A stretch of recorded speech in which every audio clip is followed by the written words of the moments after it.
There has been an explosion outside the Kabul Airport in Afghanistan.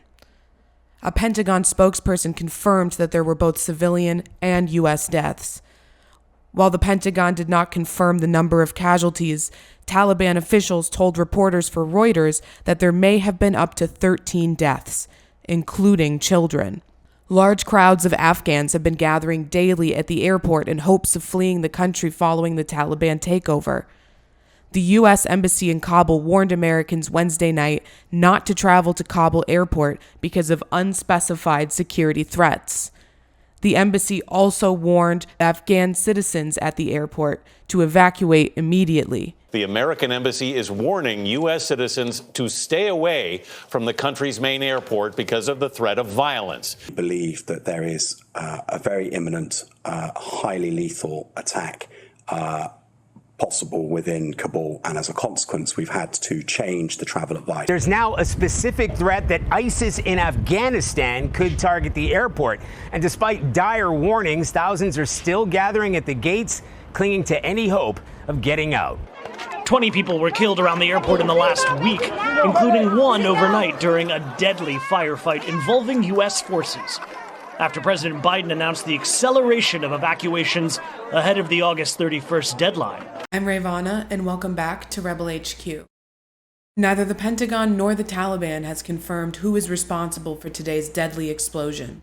As many as 1,500 Americans in Afghanistan could still be seeking to leave. Roughly 4,500 U.S. citizens have been evacuated since August 14th. At Kabul Airport this morning, these may be among the last Afghans getting out.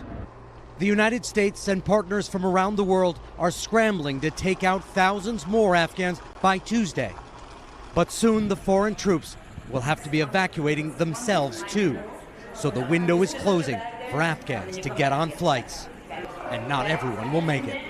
President Biden has yet to make a statement on whether the explosions will impact the U.S. evacuation plans in Afghanistan, but he has been consistent in the face of the media's criticism of the United States withdrawal from the country. It's a tenuous situation. We're already had some gunfighting break out. We run a serious risk of it breaking down as time goes on. We agreed that we will continue to close cooperation to get people out as efficiently and safely as possible. We are currently on a pace to finish by August the 31st. The sooner we can finish, the better.